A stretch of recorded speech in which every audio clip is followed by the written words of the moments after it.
Sadasivpet municipal budget 13,49,61,000 Sangareddy జిల్లా సదాశివపేట మున్సిపాలిటీకి 2024-25 సంవత్సరానికి సంబంధించిన బడ్జెట్ 13,49,61,000 కౌన్సిల్ ఏకగ్రీవంగా ఆమోదం తెలిపింది. ఈ మేరకు గురువారం సదాశివపేట మున్సిపల్ కార్యాలయంలో చైర్పర్సన్ అపర్ణ పాటిల్ అధ్యక్షతన మున్సిపల్ కార్యాలయంలో బడ్జెట్ సమావేశం నిర్వహించారు. సమావేశానికి అడిషనల్ కలెక్టర్ చంద్రశేఖర్ హాజరయ్యారు. మున్సిపల్ కౌన్సిల్ రూపొందించిన బడ్జెట్ లో ప్రారంభ నిల్వ ప్రభుత్వ గ్రాంట్లతో కలుపుకొని బడ్జెట్ ను అంచనా వేసింది. కార్యక్రమంలో municipal vice chairman Chinta Gopal, municipal commissioner Uma, municipal కౌన్సిలర్లు, కోఆప్షన్ సభ్యులు, మున్సిపల్ అధికారులు, సిబ్బంది పాల్గొన్నారు.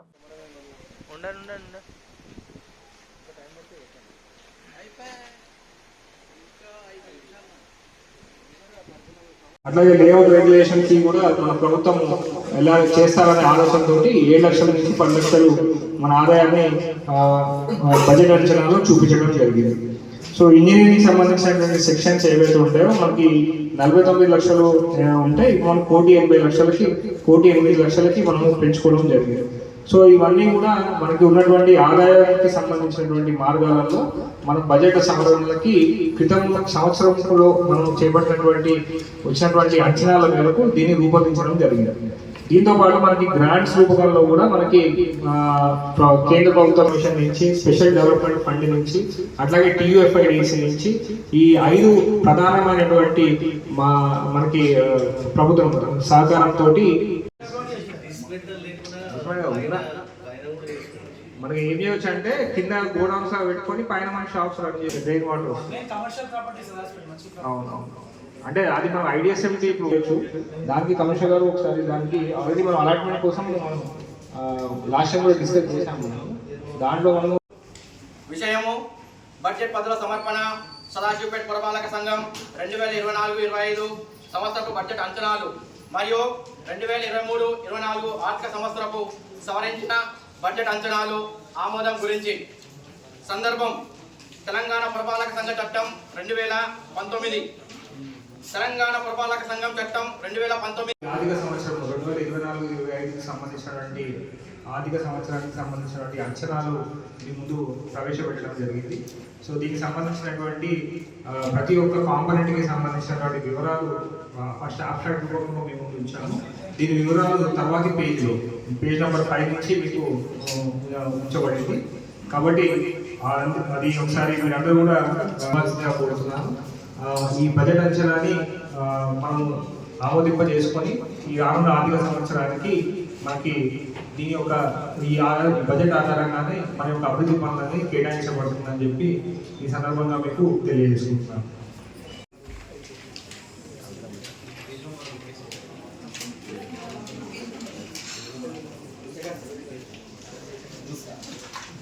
మరియు సవరించిన బడ్జెట్ వివరములు. తేదీ 1/4/2023 ప్రారంభ ఆదాయం నుండి జీతాలు, పొరుగు సేవల ఉద్యోగుల జీతాలు,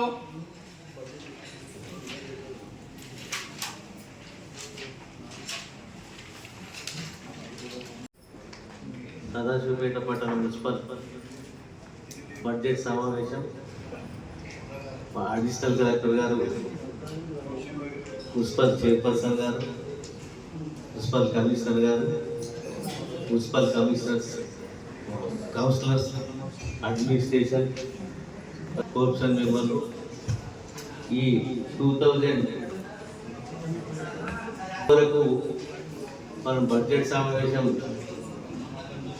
కలెక్టర్ గారి సమక్షంలో మనం కంప్లీట్ చేసుకోవడం జరిగింది. మరి కౌన్సిల్ అందరూ కూడా ఈ బడ్జెట్ సమావేశం మరి అందరూ ఆమోదించాల్సిందిగా కోరుకుంటూ, కలెక్టర్ గారికి మరి మా విన్నపం ఏంటిదంటే, ఇప్పుడు సమ్మర్ ఉన్నది, మరి మిషన్ భగీరథ కొంత వాటర్ కూడా మనకు తక్కువ వదులుతున్నారు. ఇప్పుడు రంజాన్ కానీ మరి ఎండాకాలం కూడా వస్తున్నది, మనకు చొరవ తీసుకొని మరి డే బై డే డైలీ కాకుండా డే బై డే కూడా పూర్తిగా ఇచ్చే విధంగా వారికి ఆదేశాలు ఇవ్వాలని కోరుకుంటూ 5,02,00,000 అంచనాన్ని పెంచుకోవడం జరిగింది. ఇందులో ముఖ్యంగా 40 లక్షలు మన ప్రాపర్టీ ట్యాక్స్, ఏదైతే మనం ఇంటి పన్ను ఆస్తి పన్ను మనం వసూలు చేస్తామో దాని నుంచి మనం రాబట్టాలనే ఉద్దేశంతో మనం ఈ ఆస్తి పన్ను అనే విషయాన్ని కాంపనెంట్ని ఈ ట్యాక్సెస్లో యాడ్ చేయడం జరిగింది. సో కాబట్టి మీకు 50 లక్షలు అనేది అక్కడ మనం అంచనా అనేది అదనంగా వేసుకోవడం జరిగింది. తర్వాత రెంటల్ ఇన్కమ్ వచ్చేసరికి మనకు ఉన్నటువంటి ఏదైతే మల్గీస్ ఉన్నాయో మన మార్కెట్స్ ఉన్నాయో ఆ మార్కెట్స్లో ఉన్నటువంటి ఆదాయాన్ని మనము పెంచుకునే విధంగా కొంత కలెక్షన్ కానీ కొంత అరియర్స్ కానీ ఉన్నాయి కాబట్టి వాటిని మనము ఇంక్రీజ్ చేసుకొని మనము 67 లక్షల నుంచి 83 లక్షలకి మనము దాని బడ్జెట్లో అంచనా వేసుకోవడం జరుగుతుంది. ప్రపోజల్స్ అనేది రూపొందించడం జరిగింది. సో అవన్నీ కూడా ఇవన్నీ మనకు గ్రాంట్స్ వస్తాయనే ఆలోచనతో అంతకుముందు మనకు 15,77 లక్షల గ్రాంట్ ఉంటే ఇప్పుడు మనము దాన్ని 59 కోట్ల రూపాయలకి పెంచుకోవడం జరిగింది. సో ఆ గ్రాంట్స్ కూడా మనకి వస్తాయనే ఆలోచనతో ఇది పెట్టుకోవడం జరిగింది.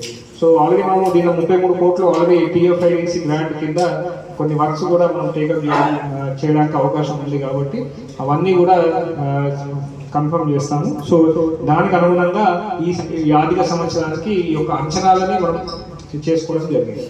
దీన్ని బట్టి మళ్ళీ వచ్చినటువంటి ఆర్థిక సంవత్సరం పూర్తయిన తర్వాత మళ్ళీ నవంబర్లో దాని యాక్చువల్ ఎస్టిమేట్స్ని మనం ప్రిపేర్ చేస్తాం. కొన్ని వార్డ్స్లో వర్క్ జరిగినాయి సార్, కొన్ని వార్డ్స్లో వర్క్ జరగలేవు. ఇప్పుడు ఆ కాంట్రాక్టర్స్ ఏమో ఏదో సార్ దాని గురించి మాకు పర్సనల్లీ సదాశివపేట మున్సిపల్ నుంచి రిక్వెస్ట్ చేసేది ఏంటంటే వేరే వార్డులో వర్క్లు జరిగినాయి, మా వార్డులో స్పెషల్లీ పట్టణ ప్రగతి మన SDF ఫండ్స్ అవి ఆగినాయి సార్. దాని గురించి కొంచెం మాకు డిస్కషన్ చేస్తే బాగుంటుంది సార్. పేమెంట్ చేయడానికి అమౌంట్ లేదు సార్. పట్టణ ప్రగతిలో కొన్ని టెండర్ అయిపోయి అగ్రిమెంట్ అయి కూడా ఉన్నాయి సార్. సేమ్ కాంట్రాక్టర్లకు ఉన్నాయి సార్. అవి ఆల్రెడీ బిల్స్ వెళ్ళిన తర్వాత ఫండ్ లేదని పేమెంట్ ఇవ్వలేదు. లేదు సార్, మన fund sir, municipal fund sir. పట్టణ ప్రగతి మంత్లీ అవుతాయి అన్న ఉద్దేశంతో మనము వర్క్స్ కౌన్సిల్లో శాంక్షన్ తీసుకొని టెండర్ పెట్టి కొన్ని చేయించాం సార్. లాస్ట్ ఇయర్ సెప్టెంబర్ నుంచి PP గ్రాంట్స్ రాలేవు సార్, రిలీజ్ కాలేదు మనకి. ఎవ్రీ మంత్ 29 lakhs రిలీజ్ అవ్వాలి సార్. అవి రిలీజ్ కాకపోవడం వల్ల జరిగిన వాళ్ళకి పేమెంట్ జరగలేదు. కొత్త వర్క్స్ చేయడానికి సేమ్ కాంట్రాక్టర్స్ ఉన్నారు సార్ వాళ్ళే. అంటే ఇది గవర్నమెంట్ మారిన తర్వాత మనకు మీ అందరికీ తెలుసు TFIDC కానీ SDF కానీ ఏవైతే టెండర్ స్టేజ్లో ఉన్నాయి కూడా అవన్నీ కూడా టెంపరీగా హోల్డ్ చేయండి, మేము మళ్ళీ చెప్తాం మీకు అని చెప్పి దాన్ని హోల్డ్ పెట్టడం జరిగింది. సో దాంట్లో పట్టణ ప్రగతికి సంబంధించి కూడా మనకు ఈవెన్ స్టేట్ ఫైనాన్స్ కమిషన్ నుంచి కూడా ఇంకొక గ్రాంట్స్ రావాలి. సో ఆల్రెడీ మేము గవర్నమెంట్ నుంచి అడుగుతున్నాము కంటిన్యూగా. ఈవెన్ గ్రామ పంచాయతీ మున్సిపాలిటీకి ఈనాటి బడ్జెట్ సమావేశాన్ని పూర్తి చేసుకొని ఈరోజు సక్సెస్ఫుల్గా బడ్జెట్ అయినందుకు అందరికీ కౌన్సిలర్లకు, కోఆప్షన్ మెంబర్కి, గౌరవ అడిషనల్ కలెక్టర్ సార్ గారికి, చైర్పర్సన్కి, వైస్ చైర్మన్ సార్ గారికి, కమిషనర్ మేడంకి